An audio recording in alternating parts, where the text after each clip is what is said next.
प्रतापपुर गांव के पहाड़ों के पीछे काली परियों की जादुई दुनिया बसी हुई थी। परियों की इस दुनिया में कई सालों से सूरज की रोशनी नहीं आती थी। यहाँ हमेशा अंधेरा ही रहता था और इस परिदेश की सारी परियां दिखने में काली थीं। पृथ्वी के कई लोग तो परियों के इस देश को श्रापित भी मानते थे और गांव के लोग हमेशा सभी काली परियों से दूर रहते थे। कभी भी उन परियों को अपने गांव में आने की इजाजत नहीं देते थे।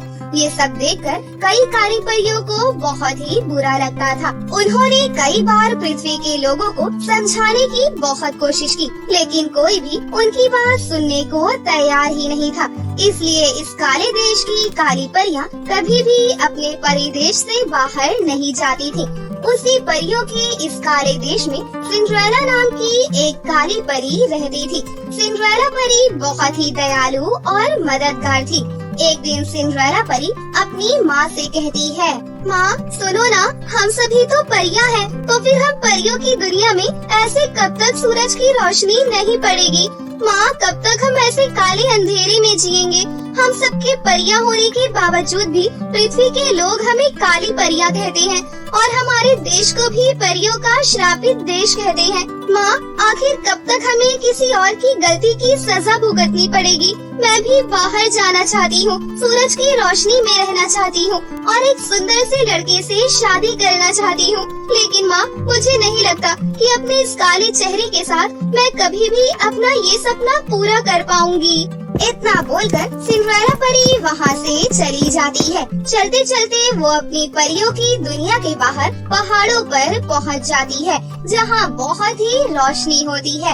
और ये देखकर सिंड्रेला परी बोलती है, अरे वाह, इन पहाड़ों पर कितनी रोशनी है। काश कुछ ऐसा हो जाए और हम काली परियों की दुनिया भी पहले की तरह सुंदर बन जाए। हे ऊपर वाले, कृपया करके हम परियों की मदद कीजिए। इतना बोलकर सिंड्रेला परी वहाँ से जाने ही वाली होती है कि तभी अचानक उसे किसी के चिल्लाने की आवाज आती है, बचाओ बचाओ बचाओ, अरे कोई मेरी मदद करो। सिंड्रेला परी ये सुनकर बहुत ही ज्यादा घबरा जाती है और वो अपने आसपास देखने लगती है कि तभी सिंड्रेला परी की नजर पहाड़ों पर लटक रहे एक लड़के पर जाती है। सिंड्रेला परी तुरंत ही उसके पास जाती है और वो बड़ी ही मुश्किल से उस लड़के को उस पहाड़ से नीचे गिरने से बचा लेती है। लेकिन उस लड़के को बचाते समय सिंड्रेला परी के हाथों में बहुत गहरी चोट लग जाती है और ये देखकर वो लड़का सिंड्रेला परी के पास जाकर उससे कहता है, मेरा नाम निखिल है। मुझे पहाड़ से गिरने से बचाने के लिए आपका बहुत बहुत शुक्रिया। मेरी वजह से आपके हाथों में इतनी गहरी चोट लग गई। मुझे माफ कर दीजिए और अगर आप बुरा न माने तो मैं आपसे कुछ पूछना चाहता हूँ। आप दिखने में तो मुझे एक परी लग रही हैं, तो फिर आप ऐसी काली क्यों हैं? कहीं आप उसी काली परियों की दुनिया की काली परी तो नहीं? निखिल की ये बात सुनकर सिंड्रेला परी को बहुत ही बुरा लगता है और वो रोते हुए निखिल से कहती है, हाँ मैं उसी काली परियों की दुनिया की काली परी हूँ। हम परियां भले काली हैं, लेकिन हमने कभी भी किसी का बुरा नहीं किया है और किसी और की गलती की सजा आज तक हम परियां भुगत रही हैं।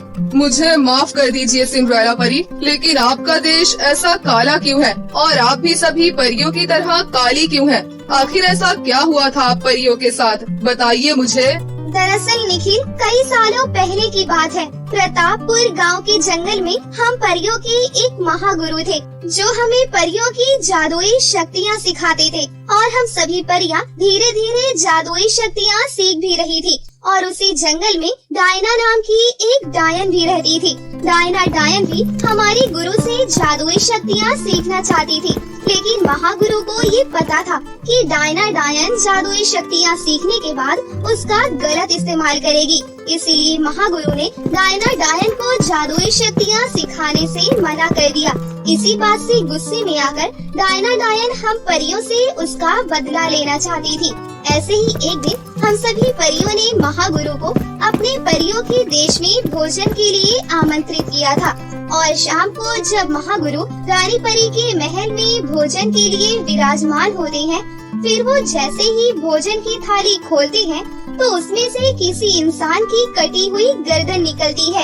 ये देखकर महागुरु बहुत ही ज्यादा गुस्सा हो जाते हैं। सभी परियां ये देखकर हैरान रह जाती हैं। ये बात किसी भी परी को समझ नहीं आती कि ऐसा कैसे हो गया, क्योंकि जब सभी परियां मिलकर भोजन की थाली तैयार कर रही थी, तब डायना डायन ने चुपके से आकर भोजन की उस थाली को बदल दिया था। लेकिन हम परियां महागुरु को ये बात समझा पाती कि ये हमारी गलती नहीं है, इससे पहले ही महागुरु बहुत ही क्रोधित होकर हम सभी परियों से कहने लगे, तुम परियों की हिम्मत कैसे हुई मुझे भोजन में एक इंसान की कटी हुई गर्दन खिलाने की। मैंने तो सोचा था कि तुम सभी परियां जादुई शक्तियां सीखने के बाद इंसानों की मदद करोगी, लेकिन तुम सभी ने तो इंसानों की बलि चढ़ा दी। क्या फर्क है तुम में और डायना डायन में? तुम सभी उस डायना डायन की तरह अपना ही फायदा देख रही थी, इसलिए तुम सभी परियों ने आज जो मेरा अपमान किया है उसके लिए मैं तुम सबको श्राप देता हूँ। आज से और अभी से तुम सभी परियां काली परियों में बदल जाओगी, और साथ ही साथ तुम्हारा जो ये सुंदर सा स्वर्ग जैसा परियों का देश है, आज से ये भी अब एक काला देश बन जाएगा। आज से यहाँ कभी भी सूरज की एक रोशनी भी नहीं पड़ेगी, यहाँ हमेशा अंधेरा ही रहेगा। निखिल, बस उसी दिन से हम परियों का ये सुंदर देश काली परियों का देश बन गया है। उस दिन हम सभी परियों ने महागुरु को समझाने की बहुत कोशिश की, लेकिन उन्होंने हमारी कोई भी बात नहीं सुनी और हमें श्राप दे दिया। और ये सब डायना डायन के किए की सजा आज तक हम सभी परियां भुगत रही हैं। सिंड्रेला परी की ये बात सुनकर निखिल उससे कहता है, सिंड्रेला परी, आप फिक्र मत कीजिए, आप सभी परियां निर्दोष है, इसलिए मैं आपकी मदद जरूर करूंगा। मेरी माँ एक जादूगरनी है, वो अपनी जादुई शक्तियों से आपकी मदद जरूर करेंगी।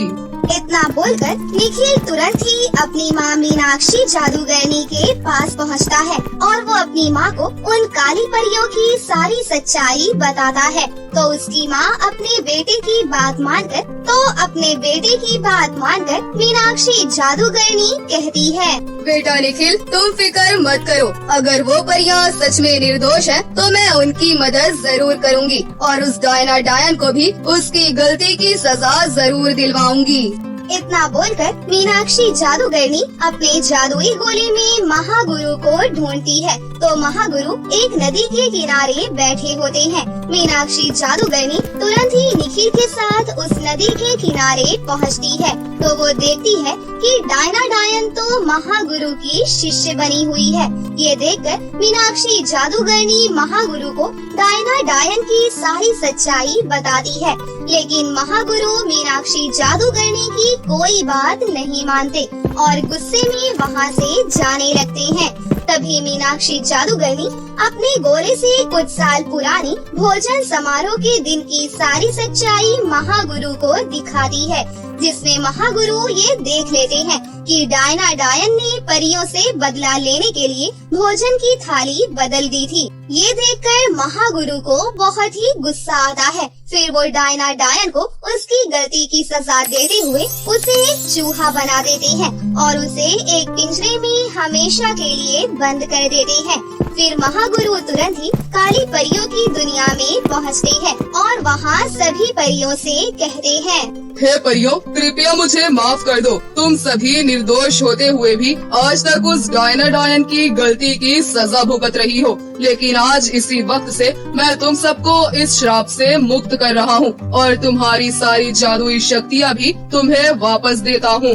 महागुरु के इतना बोलते ही सारी परियों का काला देश फिर से पहले की तरह सुंदर बन जाता है और सभी परियां भी फिर से पहले की तरह सुंदर बन जाती हैं। ये देखकर सभी परियां महागुरु और निखिल का धन्यवाद करती हैं। उस दिन के बाद से ही सभी परियां फिर से सूरज की रोशनी के साथ अपने सुंदर से परिदेश में खुशी से रहने लगती हैं। फिर सिंड्रेला परी की माँ अपनी बेटी सिंड्रेला परी की शादी निखिल से करा देती है, जिसकी कोशिश से काली परियों का देश फिर से सुंदर और खुशहाल बन जाता है। इसके बाद कोई भी इंसान उन परियों से नफरत नहीं करता, बल्कि उनसे मदद लेता और परियां भी बेचारी हर गरीब और दुखी इंसानों की खुले दिल से मदद करती और उस दिन से सभी लोग हंसी खुशी से रहने लगे।